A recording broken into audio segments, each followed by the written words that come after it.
night to your students. Good night, everyone. Ni hao. So my name is Pamela Stanford, and I am from Barbados, a very small country in the Caribbean, but I live and work right here in China. So I teach at an international school here. I've been living in China for the last 6 to 7 years, and so far it's been going well. Hi, hello. Hi, ma'am. My name is Jessica. I am a ninth grader from ZPHS School, Ailavaram. I would like to ask you a question. Can I ask, ma'am? Sure, go ahead. How do you develop language potential in your students in your international school? Okay, so first we are given at the international school here, we're given textbooks to use. So along with the textbooks that we are using, I incorporate, mini activities for my students, such as songs, games, interactive activities, movies. I encourage my students to surround themselves with English. To learn any language, you need to fully immerse yourself. Here in China, Chinese can mostly, I would say, read English well, um, but they're not so good at listening and speaking. They're okay with writing as well. Some of them. Hello, ma'am. How are you today? I am fine, thank you. What about yourself? How are I'm you? fine, ma'am. I'm fine, ma'am. Okay. Thank you. This is Dikshit Okay. and Anjreda from GPH School, Ailavaram. It's my privilege Mhm. to ask you a question, ma'am. Can I? Of course, go ahead. What kind of curriculum is in place for students in your international school? So here at my school, we offer IGCSE and A level, which is authorized by two examining boards. One is CAIE and the other one is Excel by Pearson, which is British curriculums. Mm-hmm. Thank So you, ma'am. Right. is it Pamela? Is it common in all international schools across the globe, or especially Chinese have adopted this particular system in their schools? Well, different international schools might offer different curriculums. For example, some might offer American curriculum. So it depends on what kind of universities they want to go to. The students in this school, they all want to go to the UK. So Yeah, they yeah. would follow more of a British curriculum, right? So the universities we work with are all UK universities. Mm-hmm. This is Husnia. Hello, I am an eighth grader. Nice to meet you, ma'am. Can I ask you a nice to meet question? you too. Of course, go ahead. Do students in your school travel all over the world as part of project works? How many countries have they visited so far? I would say for the most part that Chinese students seldomly travel abroad on school projects. Some that have been abroad have traveled abroad with their parents during their vacation time. But this Chinese school system here is very rigorous. They study all day long, all day, all night long. So they don't really have a break from studying. The only free time that they would be more relaxed is when they go to universities. But from primary school straight up to high school, they're studying from 6:30 in the morning until like 9:30, 10 o'clock at night. They're just studying. Hello. My name is Fahad Tabsum. I am studying 8th grade from JPHS School, Ailavaram. I would like to ask a question. Can I ask, ma'am? Of course, go ahead. What kind of job opportunities are there for teachers in these international schools, especially outside China? Well, right now I find that English speakers are, in high demand here in China. So if you're from a native English speaking country and you have, qualifications such as a degree, well, you can have a degree in this discipline if you want to get into like public schools or some private schools here in China. So as long as you have a degree in any discipline, and this is a bachelor's degree, you also do a TEFL, which is a teaching certificate that you can do, and this you can also do online. And as I said, you're from a native English speaking country. It's easy for you to get a job here. If you're not from a native English speaking country, you can still get a job teaching English, but your degree would have to be from a English speaking country. But if you're a subject teacher, you can be from any country. You don't have to be a native English speaker. That's only if you want to teach English. So for example, if you want to teach physics, mathematics, you can be from any country, but you have to have a degree in that area of the subject that you're teaching. So there are many Indian teachers that I have met working in universities here, especially universities. They're like teaching engineering jobs, mechanical jobs, mechanical engineering, those kind of fields that I found a lot of Indian people they work in here. So yes, the opportunities are there, but it depends on what kind of teaching you want to do here in China. My question is the international. If any parent wants to admit his ward in any international school, what are the admission criteria the parent and the student has to fulfill before he get the admission in that particular prestigious institution? So this one here that I work at, if you to get admitted to this school, this particular school I'm at, you have to pass the high school, the exam that they give you for high school. So that is the first criteria. The second criteria is that you have to be able to afford the international school. International schools in China are very, very expensive. So only you find rich kids at international schools here. So first you have to fulfill the requirement where you have to pass the high school exam, right, to get admission here. And then you have to be able to afford to come to this type of school. And now, much needed questions, some general questions are there. How are the teachers paid who are working in international schools? Okay, do you mean the foreign teachers or the Chinese foreign teachers, especially foreign teachers. Right. Foreign teachers are paid well overall in China, not only at international schools, but they're paid more at international schools. Here, when you're a teacher, a foreign teacher coming to China, you get benefits like free housing. So when you come to China, your housing is taken care of. So that is the major cost for us here being taken care of.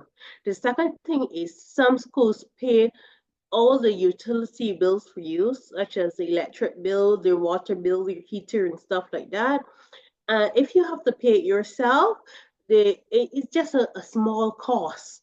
So it's not very expensive.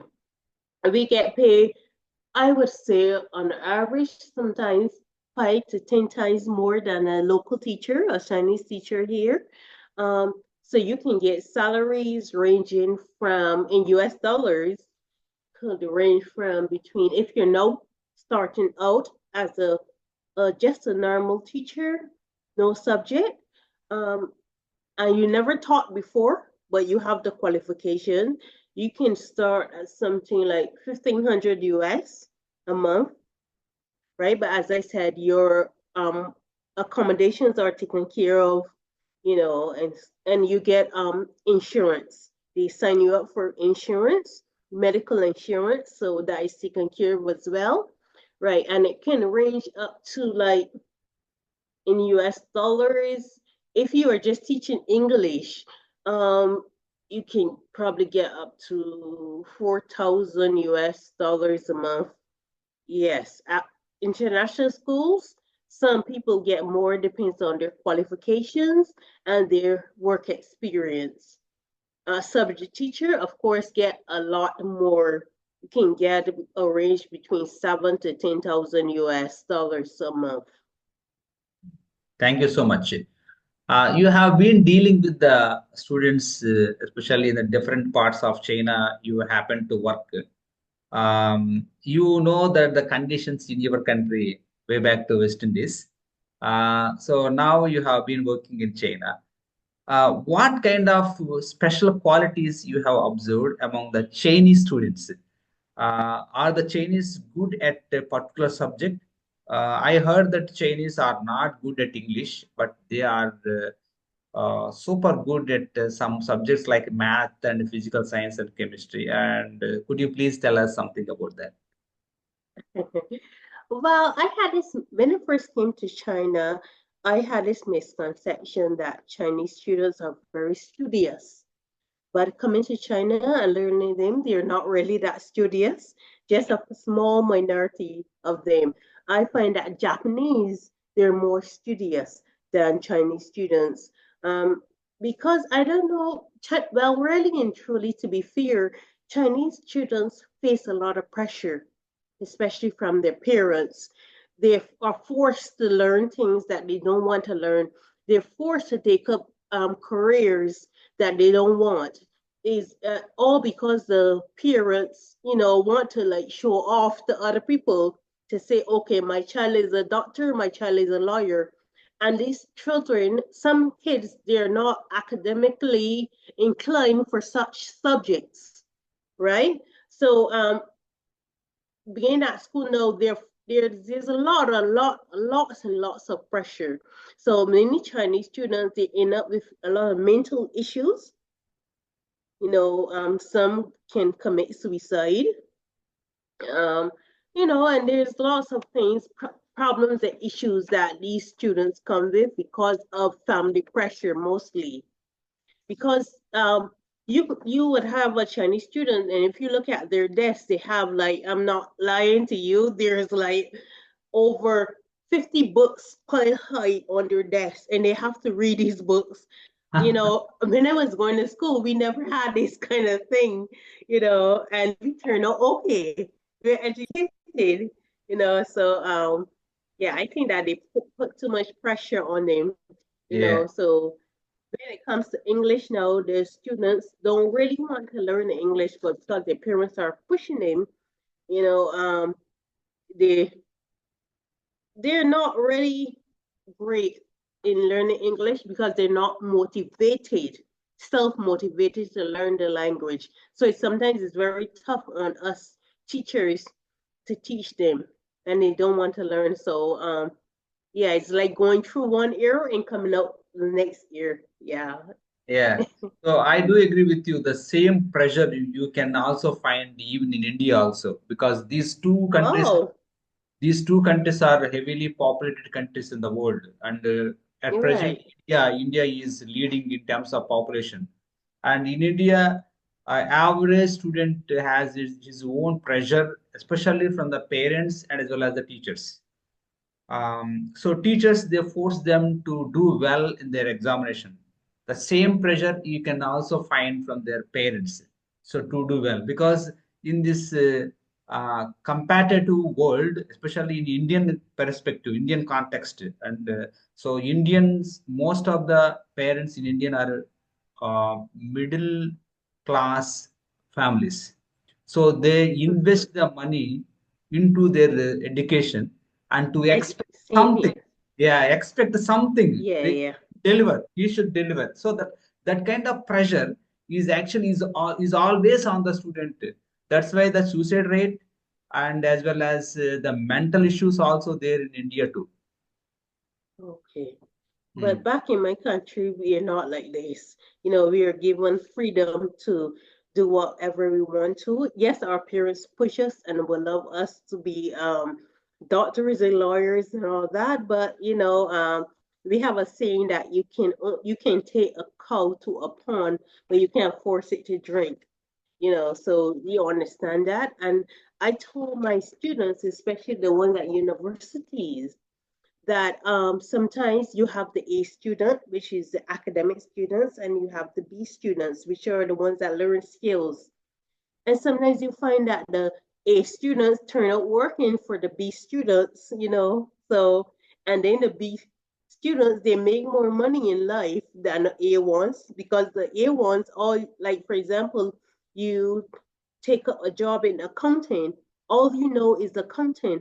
But if me now, as a B student, and I learn business, I'm learning all kinds of different skills: accounting, management, marketing, all kinds of skills. So to me, I'm more equipped for the world out there than you as an accountant. All you know is to do accounting. And what you have to do all the time is, if you lost one job, you have to try to find a job somewhere else doing the same thing. And to me, like, that kind of life is so monotonous and boring. So I Yeah. always try to push my students to be entrepreneurs. I love business, all aspects of business, and I always try to push them in that direction to start their own business. You're in China, your business is all around us. Start your own business. Yes. Yeah. So, Pamela, one more question. As you have told that the pressure is on these kids, how long do they spend at a school, covering all these subjects? And again, after going home, how much time do they spend on these academics? And do they have any special coaching centers, especially to tailor their needs? Well, most schools here in China are boarding schools, so the students stay at school, right? My particular school, they stay Mondays to Fridays, and they go home on weekends and come back. They go home Friday afternoons and come back Sunday afternoons. At university, they will only go home during the holidays, so they're there all the time.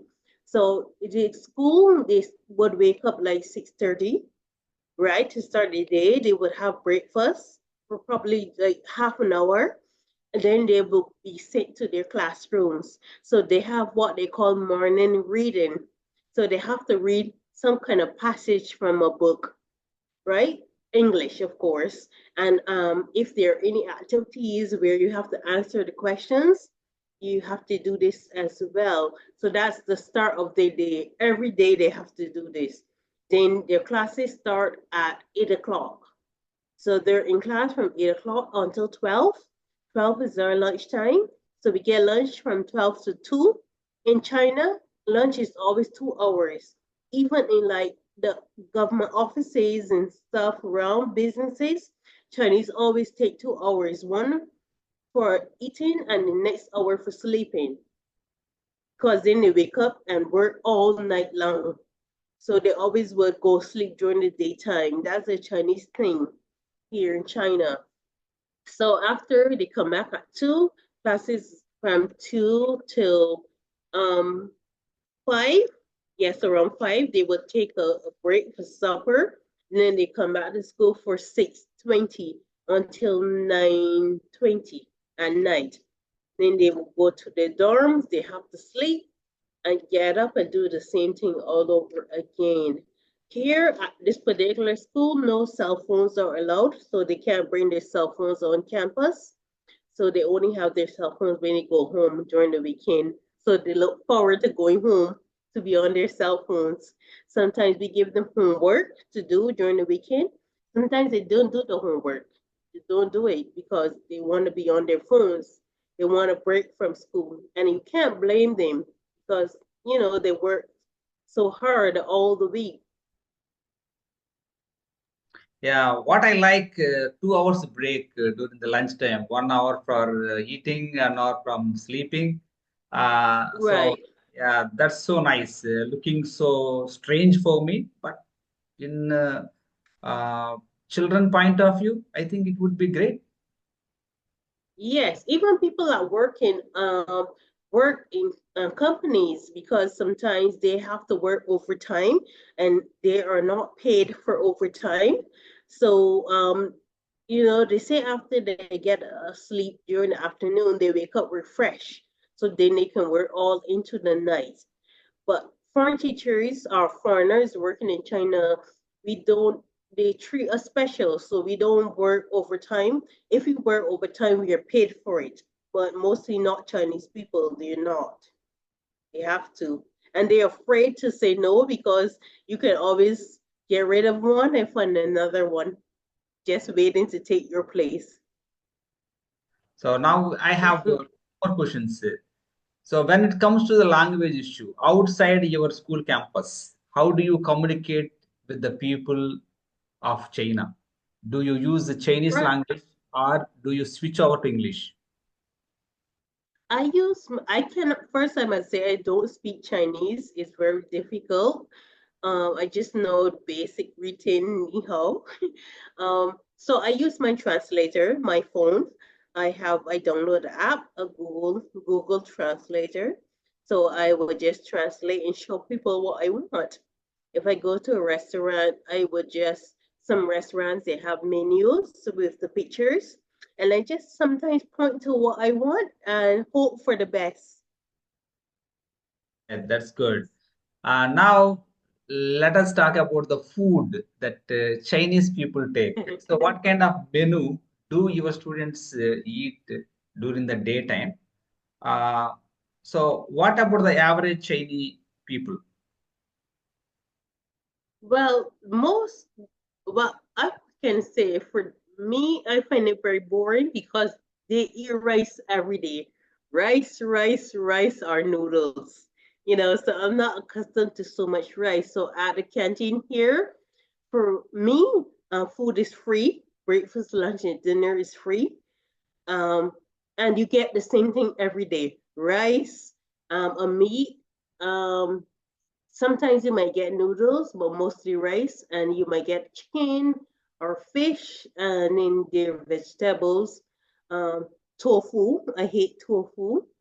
Um, yeah, to me it's quite boring, so I don't eat in the canteen, although it's free. I just cook my own meals because I live on campus. The students don't like it either. They say it's terrible, but they have no choice what to eat it. Um, yes, because there's nothing else for them here. Mm. So, regarding the Chinese family system, have you observed anything weird in the Chinese family system compared to the Caribbean islands? Well, weird. I wouldn't say weird. It's just different cultures.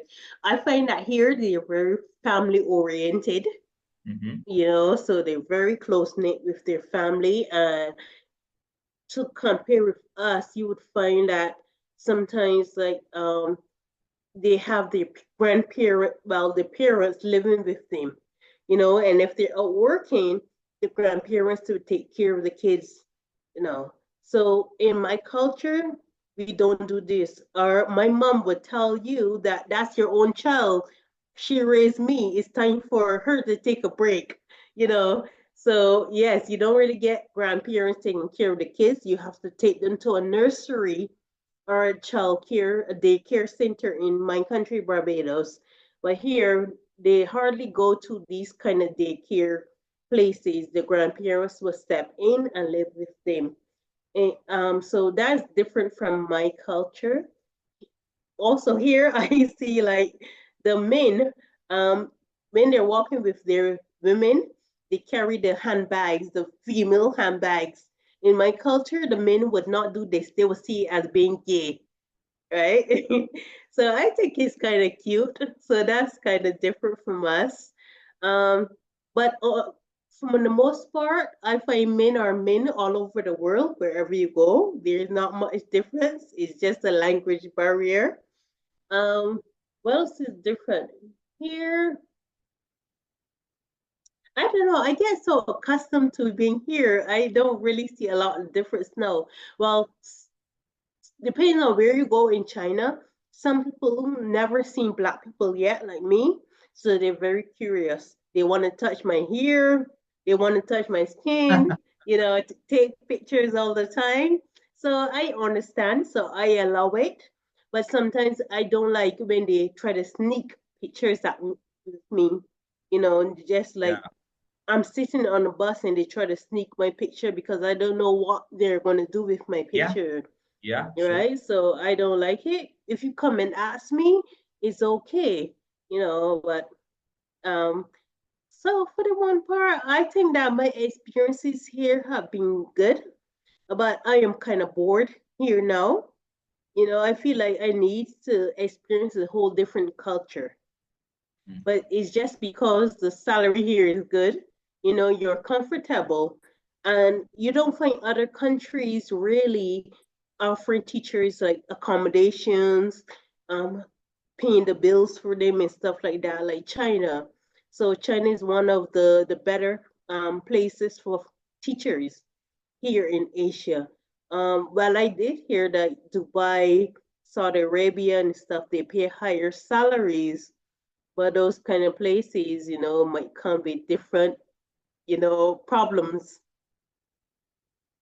Yes. So Japan don't really offer housing for us teachers, and the salaries are much smaller, and you have to work very hard in Japan. It's not like China, right? So yeah, so I'd never really considered Japan, and like Thailand, Vietnam, that also want teachers, Cambodia, they don't pay much. So we're not really motivated to go there. So here is one more question. I heard that the Chinese infrastructure development is very sophisticated and on par with the developed countries. And many Chinese use the digital currency compared to the other developed countries. So do you think that the Chinese infrastructure and the digital transactions are on par with the developed countries? Well, right, you're right. We use digital currency here. I can't remember the last day I see physical money. Everything is used on our phones. Our bank accounts are linked to like two apps. One is called WeChat and the other is called Alipay, and we use this to pay whatever we want in China, not only to pay like for um groceries or clothes or anything. We use it on the trains, we use it on the buses, we buy flight tickets. It's used throughout China, so it's very convenient to have. You just use a QR code where you swipe this QR code and the money is deducted from your balance, and then you would get a message on your phone showing you how much balance and what you use and stuff. So it's very easy to keep track of your money this way. So I really like it. Yes. And if anyone wants to work in China, uh, what qualities you would recommend that teacher should imbibe before he or she steps into the Chinese territory?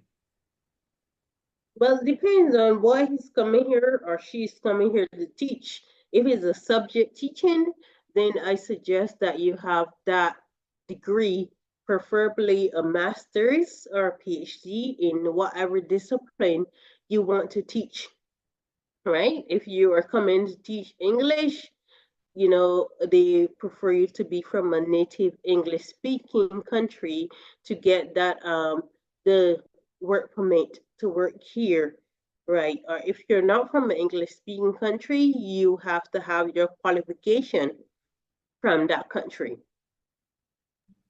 So here is my last question. Chinese are known for hard working. Every person in China likes to work hard, and whether it is a older or younger generation, everybody likes to earn something. Right. Have you observed that the kind of work-mindedness among the Chinese? Yes, to me they work hard but not smarter. I always say they work harder but not smarter. They don't, to me, in my opinion, they do not do things efficiently. and they waste a lot of time. So for me, like to go into the bank as a foreigner to just do a simple transaction would take me 5, 6 hours just in the bank at the teller doing that transaction. I'm not talking about waiting in line. I'm talking about actually at the counter. They're not efficient like that. I don't know if I think that when they see a foreigner, they just panic, right? And don't know what to do. They run around like headless chickens, right? And that transcends to other companies as well, not only just in banking, where I see a lot of inefficiency being done compared to other countries. So yes, they work hard, but I think they put themselves through too much hardship when you can find a smarter workaround it. Also, like in some places, they don't really multitask. And that is what I'm accustomed to. Like for a simple example, like if you go into a shop, to buy something, they might have like different sections, and you ask one Chinese person, they would tell you they're not sure, they don't work in that section. They don't try to find out any other information about the shop, just what they're accustomed doing, and they stick to it all the time. So they don't expand their horizons. They just do one thing one way all the time. And another example is like they're so accustomed to just doing one particular way of doing something, they don't change. They don't think about changing or anything like that. So like for students also is a big problem because they cannot critical think. They cannot think outside of the box. They're taught to think one particular way, so they don't change. So they have very little ideas on doing things and just a very basic knowledge because they don't have that kind of worldly knowledge, and they don't read a lot. When I say read a lot, they don't read a lot of books other than Chinese books. So they're not worldly. They don't really know what's going on out there in the world. So they can't have a really good discussion with you about anything other than in China. And sometimes they don't even know what is going on, but what is fed to them. Yeah, I do understand. Now, in fact, I want to wind up this session, but I have one question is lingering in my mind.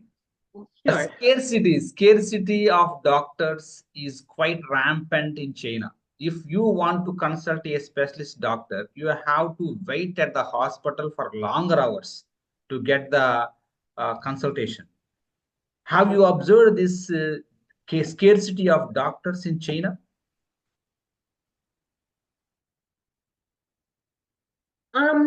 No, I haven't really because I don't really go to the hospital that much. Here in China, like for example, in my country, we have the public hospital, and we have a lot of private doctors. And a lot of people opt to go privately because, at a hospital is long waiting, and they think that the care is not so good. But here is the opposite, actually. They hardly have any private practices. Now, everything is public run. The government own everything in the hospital. So people think that, going to the hospital is the best way. So even if you find like one or two specialists outside privately, people would advise you go to the hospital. Those private doctors are not that good. So I never really observed. I've been to the hospital a couple of times, but when they see foreigners, they always give us like the first preference. Yes. Yeah. But how about the crime rate? Crime rate is also low. There's no crime. We don't experience crime really here. Yes, there's crime, and there's crime all over the world, but they watch you so closely. There's CCTVs all over the place. You Oh. can't do anything without them knowing, and they will find you. Trust me, within like 2 seconds, they will come knocking at your door and take you. So you would hardly find any crime. We go to sleep with our doors open, our windows open. I go walking in the night sometimes in the early hours of the morning, like 2, 3 o'clock in the morning by myself. No one don't do you anything. It's normal. Right. So here is safe, and that's another reason why I stay, because considering other countries, here is so safe. So I Yeah. feel very safe here. So that means that I think that the penalization or punishment may be harsh enough for Harsh, right? Yeah, any I crime. think so. Yes. Yes, definitely. Yes. Definitely. Yeah. Thank you so much, Pamela, for your time. And we have learned very interesting and incredible facts about China and about your international school. Thank you so much. And we Right. look